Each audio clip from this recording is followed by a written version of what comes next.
दोस्तों नमस्कार। एक ऐसा राज्य जो कर्ज में डूबा हुआ है, एक ऐसा राज्य जिसकी अपनी जीडीपी नेगेटिव में है, एक ऐसा राज्य जहां का युवा अपने राज्य को छोड़ने के लिए बेचैन है, एक ऐसा राज्य जहां की किसानी ने इस देश का पेट भरा, वहीं का किसान आज 2 जून की रोटी के लिए तरस रहा है, एक ऐसा राज्य जहां की अपनी राजनीतिक जमीन इतनी खोखली हो चली है कि उस पर कब्जा करने की रणनीति और राजनीति की बिसात कुछ इस सलीके से बन चली है कि जब से यह राज्य बना तब से इतने गुणा भाग कभी इस राज्य ने देखे नहीं।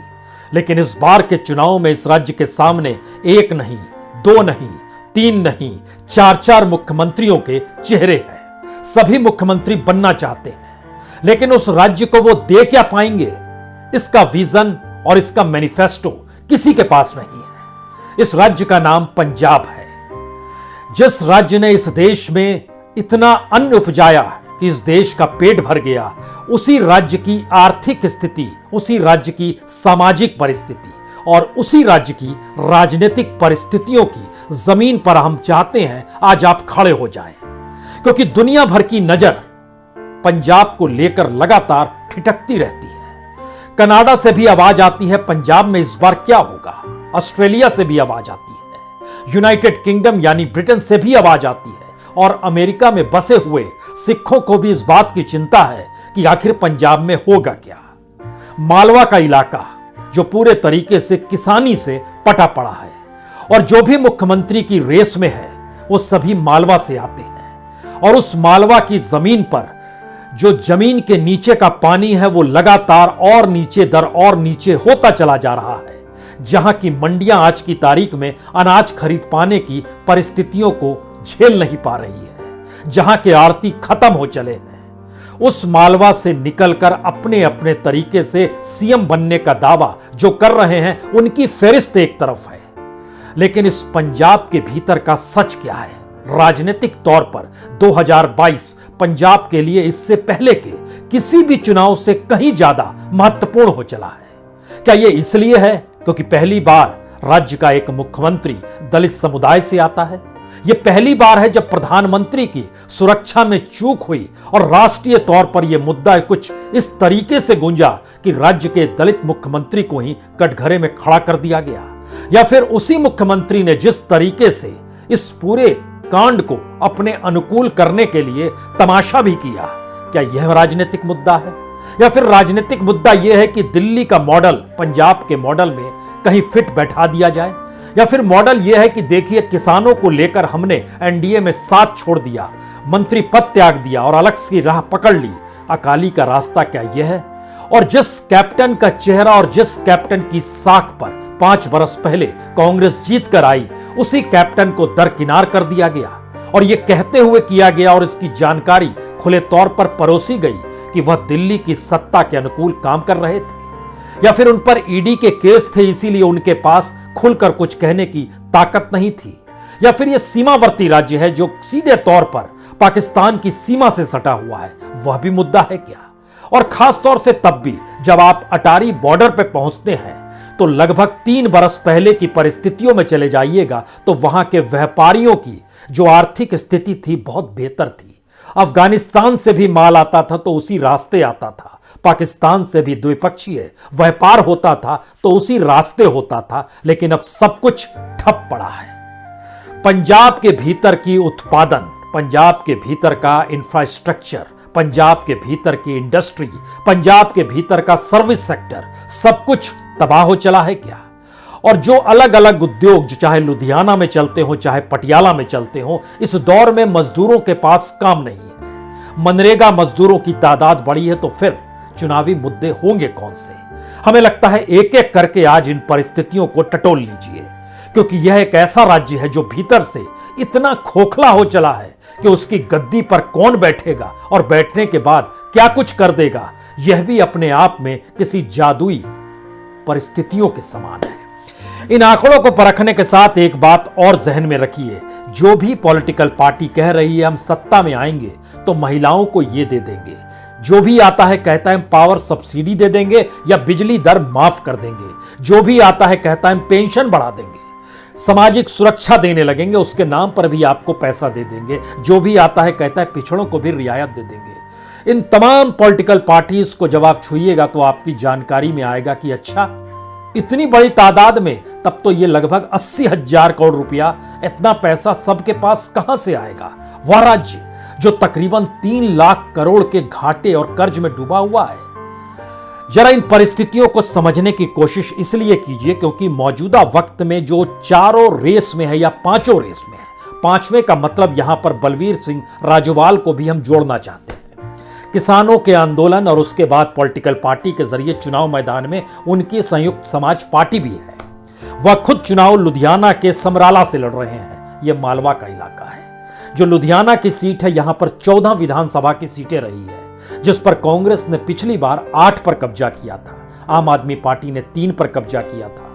अकाली दल ने 1 पे किया था और बाकी 2 पे अन्य ने किया था। यानी बिखरा हुआ ये पूरा इलाका। सिर्फ लुधियाना का हम जिक्र कर रहे हैं, मालवा के भीतर में। दूसरी स्थिति है कैप्टन के साथ। कैप्टन पटियाला से लड़ते आए हैं, यह भी मालवा में आता है। यहां की 8 विधानसभा सीटों में से कांग्रेस ने पिछली बार 7 सीटें जीती थी। तो क्या वाकई इस बार उन 7 सीटों पर सिर्फ कैप्टन के चेहरे के मुकाबले और उनकी अपनी साख की बदौलत, जो एक अलग पॉलिटिकल पार्टी बना चुके हैं, जीत मिल जाएगी? यह भी एक सवाल है, क्योंकि यहां की 1 सीट अकाली ने जीती थी, 7 सीट कांग्रेस ने जीती थी। अब कांग्रेस और कैप्टन आमने सामने खड़े हैं। तीसरी सीट है चेन्नई की। यह दरअसल मालवा के चमकौर साहिब से, चमकौर साहिब जो है रूपनगर के हिस्से में आता है, इस डिस्ट्रिक्ट में आता है। यहां पर जो विधानसभा की सीटें हैं रूपनगर की, 3 सीटें हैं। कांग्रेस 2 सीटों पर जीती थी, 1 सीट पर आम आदमी पार्टी जीती थी। वह मुख्यमंत्री हैं, तो क्या उनके दायरे में कम से कम ये 3 सीटें तो जीत लें? इतना तो मानकर चलिए कि उस जिले में उस मुख्यमंत्री के चेहरे का प्रभाव होगा। और चौथी सीट भगवंत मान की है, जो आम आदमी पार्टी के उम्मीदवार हैं। यह पहले सांसद संगरूर से थे। उसी संगरूर की 1 विधानसभा सीट धुरी है। उस धुरी से वह इस बार चुनाव लड़ेंगे। यह भी मालवा में आता है। और यहां की 7 विधानसभा सीट, यानी जो सांसद था उसके मातहत 7 विधानसभा सीटों में पिछली बार आम आदमी पार्टी सिर्फ 2 सीट जीत पाई थी। 4 सीट कांग्रेस ने जीती थी, 1 सीट अकाली ने जीती थी। तो पहला मैसेज है कि यह पूरी लड़ाई मालवा की है। मालवा की पहचान किसानों से जुड़ी हुई है और पहली बार एक किसान नेता बनकर चुनाव मैदान में अपनी पॉलिटिकल पार्टी के साथ है, जिसका जिक्र ना तो किसी सर्वे में है ना किसी न्यूज चैनल में है। वो खो गया है। तो क्या वाकई पंजाब के किसान उसी पारंपरिक राजनीति की दिशा में जाएंगे, या समझेंगे कि दरअसल इस दौर में बलवीर सिंह राजोवाल, जिनकी पॉलिटिकल पार्टी ने अब समझौता चाडोनी ग्रुप से भी कर लिया है, तो क्या एक किसानों की पार्टी अपने तौर पर मालवा में कोई कर्तव्य नया दिखा सकती है? यह किसी के जहन में भी आएगा। और मालवा की सीटों को अगर पलखना शुरू कीजिएगा तो लगभग 69 सीटों में से आम आदमी पार्टी यहां 18 सीटें जीत पाई थी पिछली बार। 40 सीटों पर कब्जा कांग्रेस ने किया था, 8 सीटों पर अकाली दल ने किया था। इस जगह की पहचान अगर किसानों की है तो इसके समानांतर दूसरा हिस्सा आता है माझा का इलाका। माझा की 25 सीट, जो एक लिहाज से ऐतिहासिक गुरुद्वारों की वजह से जाना जाता है, पठानकोट, गुरदासपुर, अमृतसर, तरन तारण, ये 4 जिले हैं, 25 सीटें हैं। यहां पर आम आदमी पार्टी 1 भी सीट जीत नहीं पाई थी। कांग्रेस ने 22 सीट जीती थी, अकाली दल ने 2 सीटें जीती थी, 1 अन्य के खाते में चली गई थी। लेकिन इस पूरे इलाके को लेकर अगर उसकी पुरानी परिस्थितियों को टटोलना शुरू करें तो यहां पर चेहरे बड़े मायने रखते हैं। और इसके ठीक समानांतर सतलुज और ब्यास नदी, जो इलाका है, दाऊब जो इलाका है, जिसको दाऊबा का इलाका कहते हैं, उस इलाके की 23 सीटों में कांग्रेस ने 15 सीटों पर कब्जा किया था। पिछली बार 2 सीट पर आम आदमी पार्टी जीती थी, 5 सीटों पर अकाली दल जीती थी। लेकिन इस इलाके की अपनी पहचान को लिए हुए, जो खास तौर से दाऊबा का इलाका, इसकी पहचान सतलज ब्यास नदी के बीच का हिस्सा है, लेकिन यहां पर डेराओं का कब्जा है। तो क्या वाकई डेरा इस बार पंजाब की राजनीति को प्रभावित करेंगे, जब चौकोणीय 4 चेहरे निकल कर आ रहे हैं और उन 4 चेहरों के इर्द गिर्द बीजेपी भी कहीं ना कहीं है? तो क्या इसका प्रभाव होगा? और इसके साथ साथ जो खास तौर से किसानों की अपनी पॉलिटिकल पार्टी है, उसकी मौजूदगी भी है। इस इलाके के भीतर में हिंदुओं की तादाद, दलितों की तादाद बहुत ज्यादा, और दलितों की मौजूदगी जो यहां पर है वो कॉम्पिटिटिवली संपन्न है, पढ़े लिखे हैं पंजाब के दूसरे हिस्सों की तुलना में। और चूंकि पंजाब में दलितों की संख्या बहुत ज़्यादा है और ऐसे में चेन्नई की मौजूदगी जो है इस बात का एहसास हर किसी को कराती है कि शायद उनके पक्ष में चीज़ें चली जाएं। यह एक सियासी प्रक्रिया है, लेकिन पंजाब के भीतर जो भी कुछ दे रहा है उसने कई सारे सवाल हैं।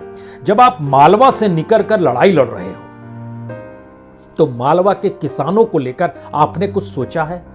वहां पर जमीन के नीचे का पानी लगभग 100 फीट से 200 फीट तक नीचे जा चुका है। खाद की विनाशक परिस्थितियां या कीटनाशक की विनाशक परिस्थितियों ने वहां पर बीमारियों को फैलाया है। जमीन को बंजर करना या कहें एक दो फसल ही आप उपजा सकते हैं, उसके बाद नहीं बढ़ सकते, इन परिस्थितियों में लाकर खड़ा कर दिया है। यानी किसानों के सामने आने वाले वक्त में एमएसपी का मुद्दा आंदोलन के जरिए निकला, लेकिन जब धान और गेहूं के अलावे किसानों के सामने कोई दूसरी फसल उपजाने पर कोई कीमत ही ना मिलती हो तो फिर वहां पर किसी पॉलिटिकल पार्टी ने किसानों को लेकर कोई अपनी व्हाइट पेपर को लेकर आया है कि हम ये करेंगे और ये नहीं करेंगे? नहीं है। सबने कुछ ना कुछ देने का जिक्र किया और देने का आधार जो है वो इस आधार पर टिका है कि हम अगर सत्ता में आ गए तो हम आपको यह सुविधाएं दे देंगे। जबकि पंजाब की अपनी माली स्थिति कितनी कमजोर हो चली है इसका अंदाजा सिर्फ इस बात से लगाया जा सकता है कि वहां पर इकोनॉमी कर्ज में हर बरस दर बरस डूबती चली गई। जब पहली बार अकाली सत्ता में आए यानी इस 21वीं सदी में, उस समय पंजाब के ऊपर कर्ज तकरीबन 32,000 करोड़ का था। 2002 का हम आपसे जिक्र कर रहे हैं, 2007 में रहे, फिर 2007 में वो आए, 32,000 को उन्होंने आगे जब बढ़ाया तो वो 2012 में 80,000 करोड़ तक पहुंच गया।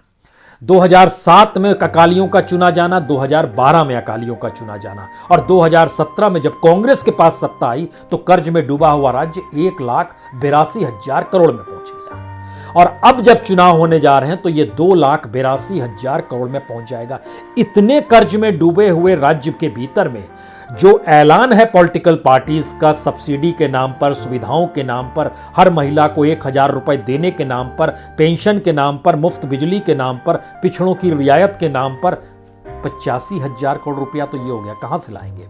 और खास तौर से तब जब वहां की अपनी परिस्थिति बतलाती है कि जो आय है उससे ज्यादा खर्चा है, यानी कमाई कम है, खर्च ज्यादा है, और जो जरूरी खर्चा है उसको भी जुगाड़ना राज्य सरकार के लिए मुश्किल हो गया है। वह भी आरबीआई से पैसा लिया जाता है। आप कहेंगे क्या मुश्किल हो गया है? जनाब, सैलरी देना, बिल्डिंगों के रख रखाव के लिए जो पेंशन दी जाती है, जो रिटायरमेंट होता है उसको जो सुविधाओं के साथ भुगतान किया जाता है, इन सारे खर्चों को भी अगर जोड़ लीजिएगा तो भी ये लगभग 40,000 करोड़ को छू देंगे। यानी सैलरी है, मजदूरी है, पेंशन है, रख रखाव है इमारतों का और रिटायरमेंट के बेनिफिट्स देने की बात में ही 40,000 करोड़ रुपया खर्च हो जाता है। कहां से पैसा आएगा? किसी ने बताया है? किसी पॉलिटिकल पार्टी ने इस बात का जिक्र किया है कि हमारे पास कोई मॉडल है? या सिर्फ ये मॉडल है कि हमारे पास एक वहां मॉडल है, एक हमारा वहां मॉडल है? तब तो हम लोगों ने 2014 में गुजरात मॉडल भी सुना था। तो क्या दिल्ली मॉडल के भरोसे पंजाब को सौंप दिया जाए? दिल्ली जहां की आर्थिक स्थिति और जहां पर टैक्स पेयर की परिस्थिति, जहां पर जीएसटी कलेक्शन और जहां पर प्रति व्यक्ति आय पंजाब की तुलना में बहुत ज्यादा है, तो क्या इस मॉडल को वहां ले जाया जाए? या फिर इन परिस्थितियों में लेकर आया कि नहीं, पंजाब को कॉम्पिटिटिवली और बेटर बनाने के लिए आप हमको एक बार और सत्ता दे दीजिए, ये जो राजनीतिक दल मांगते हैं। क्या वाकई ऐसी स्थिति है? हमें लगता है जब इन बातों का हम जिक्र कर रहे हैं और कोई इस बात को समझ नहीं पा रहा है कि पंजाब की महत्ता क्या रही है और पंजाब में अगर ग्रीन रेवोल्यूशन हुआ था उस वक्त और आज की तारीख में कितना पानी सतलज और ब्यास नदी से बह चुका है, और उस बहते हुए पानी के साथ साथ वहां का युवा यानी पूरी एक पीढ़ी पंजाब को खाली करके चली गई। उस पीढ़ी के भीतर का सच क्या है? हम किसानों पर आए उससे पहले एक बात जान लीजिए, पंजाब के भीतर में कोई भी मौजूदा पीढ़ी अपने बच्चे को किसानी के तौर पर नहीं देखना चाहती है, और किसान का बेटा वहां पर जो पंजाब में, वह किसी तरीके से भी निकलकर कनाडा जाना चाहता है, यूके जाना चाहता है, ऑस्ट्रेलिया जाना चाहता है, अमेरिका जाना चाहता है, और उसी का पैसा जो वहां से होता है वो रेमिटेंस के तौर पर जो पंजाब आता है उससे घर बार चलते रहे। यह एक पंजाब की बिल्कुल नई परिस्थिति है। यह स्थिति केरल की रही है, जहां पर अरब कंट्रीज में जो चलते चले गए वहां से जो पैसा आने लगा, लेकिन इस कोविड काल के दौर में और जो क्राइसिस है केरल ने इसे भोगा है, और जो कोविड काल के दौर में अमेरिका की भी जो परिस्थितियां थी और जो यूके की भी परिस्थिति थी, कनाडा की परिस्थिति थी, उसमें संकट वहां रहने वाले पंजाबियों के पास भी आया है। लेकिन एक बात यहां पर किसी को भी सोचनी चाहिए, जो पंजाबी पंजाब से निकलकर कनाडा की सियासत को साधने में लग गए, वहां की पार्लियामेंट तक में पहुंच गए, वह अपने तौर पर भारत को प्रभावित क्यों नहीं कर पाए? और स्थिति कितनी नाजुक है या उसके भीतर का खोखलापन पंजाब का कितना गहरा है, ये युवा पीढ़ी के जरिए समझिए। क्योंकि हम जब इस चीजों का अध्ययन कर रहे थे तो हम हैरत में आ गए कि पंजाब में तकरीबन हर जगह पर इस बात का शोर है कि कौन पंजाब अगले महीने छोड़ देगा, युवा जो है। और उसकी तादाद ये है, इस देश के भीतर में बहुत लोग दुनिया के अलग अलग हिस्सों में पढ़ने जाते हैं, बसने जाते हैं, लेकिन उनका 13 से 15% तक का हिस्सा पंजाब का होता है। पंजाब की जनसंख्या ओवरऑल 2% है भारत की तुलना में, पूरे भारत, लेकिन विदेश जाने वालों की तादाद लगभग 13 से 15%। जो रेमिटेंस आ रहा है वह भी आ रहा है, इससे कोई इनकार नहीं है, लेकिन जरा समझिए अब कितनी बड़ी तादाद में युवाओं ने पंजाब को छोड़ा है। अगर एक हिस्सा आप 2018 से चुनना शुरू कीजिए, 2018 में 60,000 बच्चों ने, 2019 में 73,000 बच्चों ने, और संयोग से कोविड काल में कम हुआ, 33,000 हो गया, और 2021 में लगभग 42,000 हो गया। यानी इन 4 बरस के भीतर ही तकरीबन 2 लाख से ज्यादा बच्चों ने पंजाब को छोड़ दिया, वो बाहर चले गए। उससे पहले भी लगातार जा रहे थे, 2016 और 17, उन 2 आंकड़ों को लीजिएगा तो इन 2 बरस में तकरीबन 88,000 बच्चों ने छोड़ दिया। कनाडा के भीतर में दुनिया भर के जितने लोग भी बसते हैं उसमें 60% लोग पंजाब के ही होते हैं। क्यों जाना चाहते हैं ये, पंजाब को क्यों छोड़ना चाहते हैं? वहां की आर्थिक सामाजिक स्थितियों को संभाल पाने में राजनीति क्यों विफल हो गई है, और उसी राजनीति के दायरे में हर कोई सत्ता पर काबिज होने के लिए क्यों बेचैन दिखाई दे रहा है? ये सारे सवाल किसी को भी परेशान कर सकते हैं। क्योंकि जब हमने समझना शुरू किया कि परमानेंट रेजिडेंट यानी हम वहीं पर रहेंगे, इसके लिए जो अप्लाई किया गया उसकी तादाद 2016 में 39,000 थी, जो 2018 में बढ़कर लगभग 52,000 हुई, और 2019 में बढ़कर ये लगभग 80,000 हो गई। ये परमानेंट रेजिडेंट जो वहीं जाकर बसना चाहते हैं, इस देश को छोड़कर, पंजाब को छोड़कर। उस राज्य पर सत्ता की लड़ाई को हम किस रूप में आके, महिलाओं को दिए जाने वाले 1,000 रुपए से आंका जाए, पेंशन योजना बढ़ा दी जाएगी उसको देखा जाए, बिजली मुफ्त दे दी जाएगी उसको देखा जाए, जो पानी जमीन के नीचे चलता चला जा रहा है और आने वाले वक्त में धान की खेती भी मुश्किल से होगी, जो ट्यूबवेल की संख्या है, आप कल्पना कर सकते हैं कितनी बड़ी तादाद में वहां पर ट्यूबवेल है। वहां पर 2 ही चीजें कही जाती है, विदेश जाने के लिए हर गली में IELTS यानी इंटरनेशनल इंग्लिश लैंग्वेज टेस्टिंग की आपको बोर्ड दिखाई दे जाएगा। उसकी संख्या कितनी है, उसका बाजार कितना बड़ा है, और दूसरी तरफ जो ट्यूबवेल से पानी निकाला जाता है उसकी संख्या कितनी है, उसकी तादाद क्या है, उसका नेटवर्क क्या है। इन दोनों को समझ लीजिए तो किसानों का संकट और किसी राज्य का संकट आपके सामने उभर कर आ जाएगा।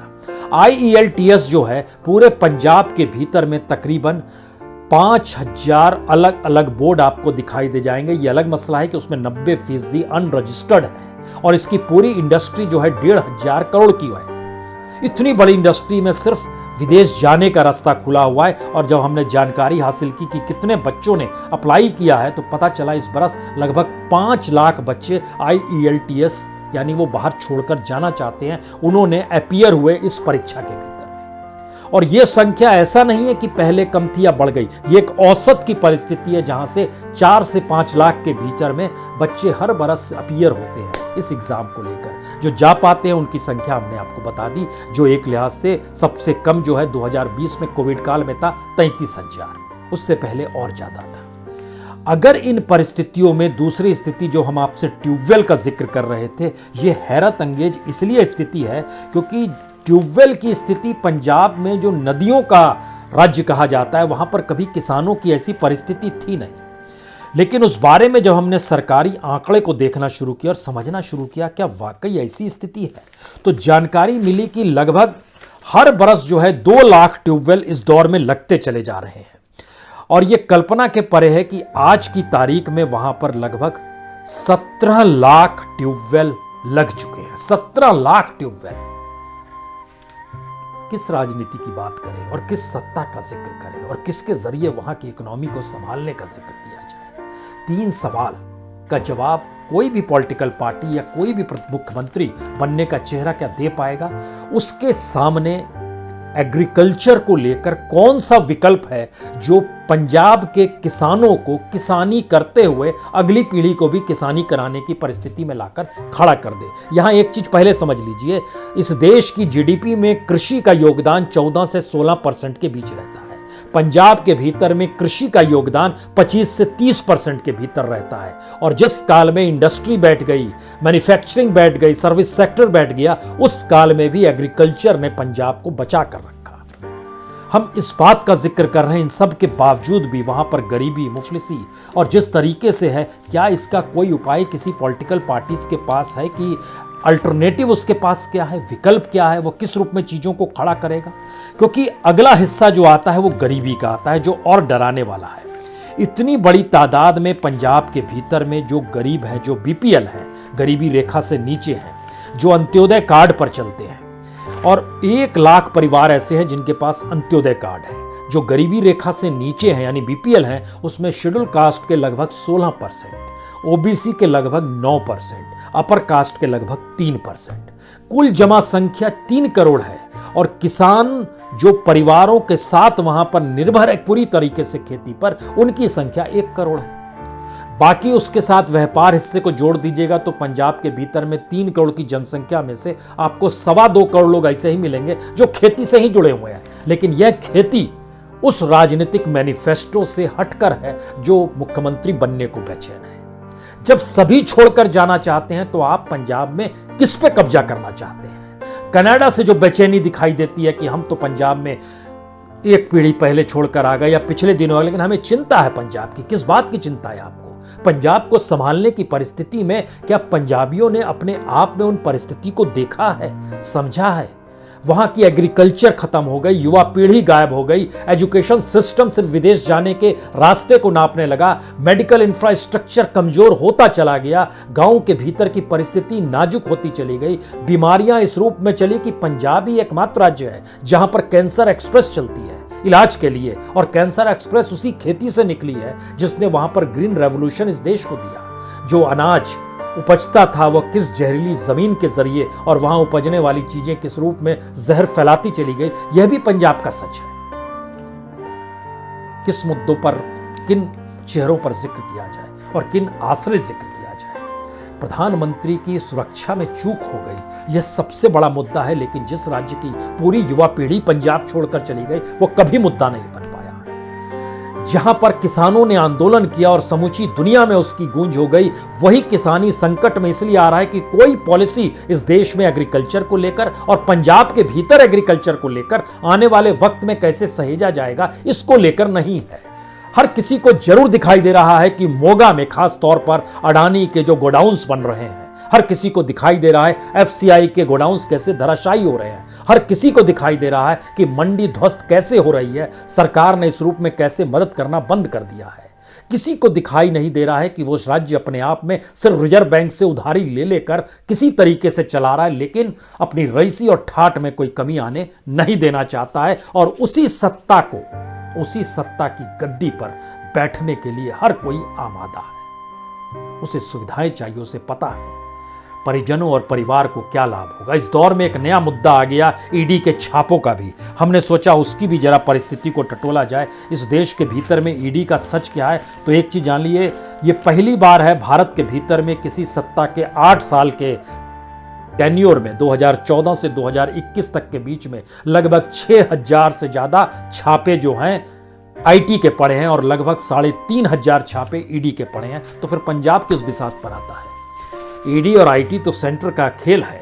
तो फिर यानी इस देश को संभालना, किसी राज्य के भीतर परिस्थितियों को संभालने से आंख मूंद बैठकर कभी अमेरिका से, कभी ऑस्ट्रेलिया से, कभी कनाडा से या फिर कभी ब्रिटेन और लंदन से फोन करके पंजाब के बारे में जानने वाले लोगों को सचेत होना होगा। एक मरते हुए राज्य को कैसे जिंदा करना है और एक देश के भीतर के संकट को कैसे किस रूप में उभारना है। लोकतंत्र में चुनाव ही वो चीज होती है। तो आइए हम भी इस जश्न में शरीक हो जाएं क्या और कहें कि चुनाव है और इसमें जिस चेहरे को चुनना है चुन लीजिए। 5 चेहरे हैं, पांचों मालवा से आते हैं, जहां पर खेती प्रधान इलाके हैं पूरे के पूरे। तो इस बार के चुनाव में असल मुद्दा चेहरों का है। किसे चुनेंगे आप तय कर लीजिए। बहुत बहुत शुक्रिया, बहुत बहुत शुक्रिया।